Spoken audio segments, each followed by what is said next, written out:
Now let's go to the US, where the House of Representatives is left rudderless after members voted to oust its leader, House Speaker Kevin McCarthy. So let's take you through the main points. Kevin McCarthy is the first speaker in US history ever to be removed in this way after a motion to vacate. The motion that led to his toppling was put forward by hardline Republicans led by Matt Gaetz, who were angered by an interim deal he'd brokered with Democrats to prevent a US government shutdown. A temporary leader, Patrick McHenry, will step in a limited capacity, but what happens next is uncharted waters. Doing the right thing isn't always easy, but it is necessary. I don't regret standing up for choosing governance over grievance. It is my responsibility. It is my job. I do not regret negotiating. Our government is designed to find compromise. I don't regret my efforts to build coalitions and find solutions. I was raised to solve problems, not create them. So I may have lost a vote today, but as I walk out of this chamber, I feel fortunate to have served the American people. I leave the speakership with a sense of pride, accomplishment, and yes, optimism.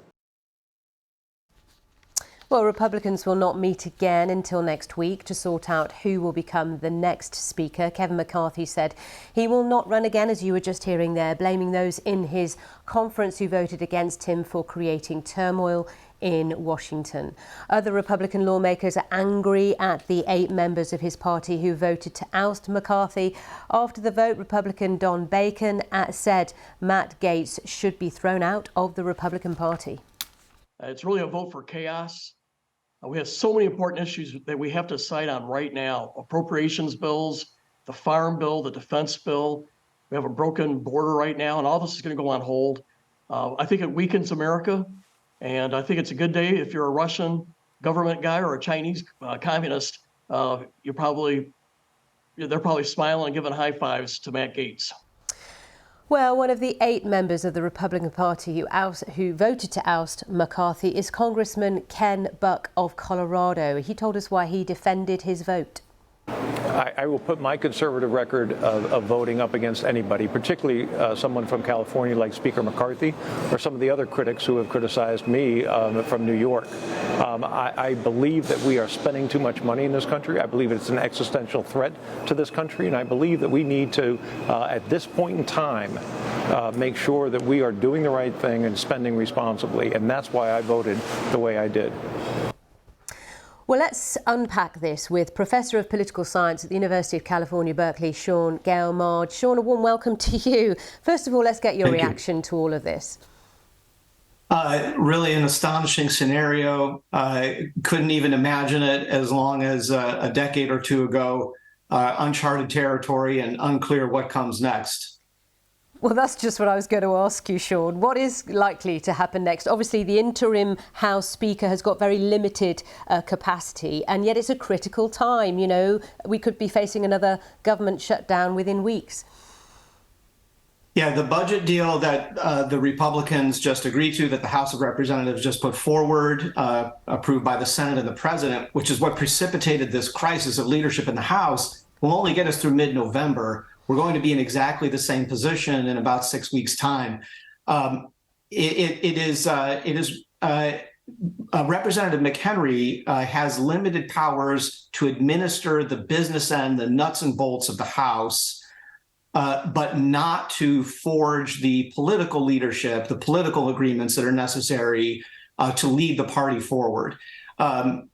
What the Republican Party does remains to be seen, but the very problem is that there's so much internal fragmentation within the party that is the situation that created this in the first place. That's not a Kevin McCarthy problem. That's a structural problem within the Republican Party. We have at least 8 members, the 8 who voted to oust McCarthy, who don't particularly mind if the government shuts down and don't particularly mind if there's a failure of the government.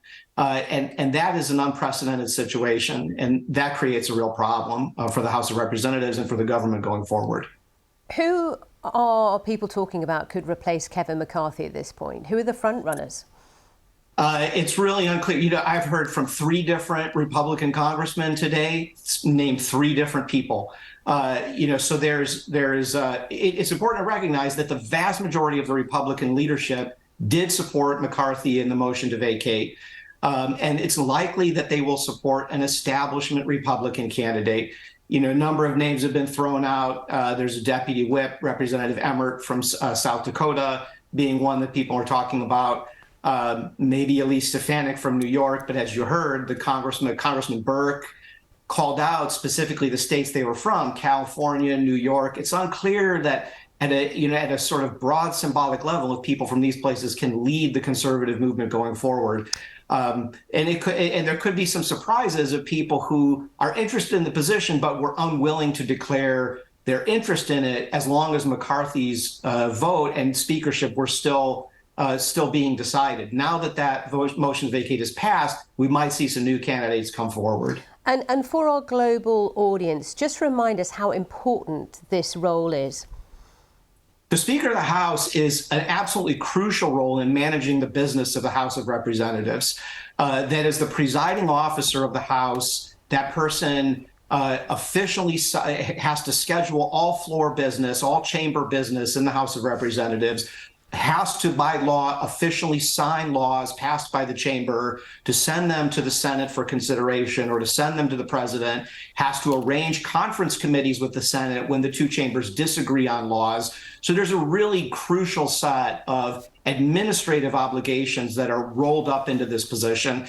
It's also a really important political position. In the House of Representatives, the Speaker is invariably the leader within the chamber of the majority political party. They identify the party's political agenda. They help to make compromises and find agreements within their party. They help to drive the party forward in the interests of that party and standing forward to the next election. So it's both an administrative office and a political office, merges those 2 powers into one person, and that's why it's such an important position.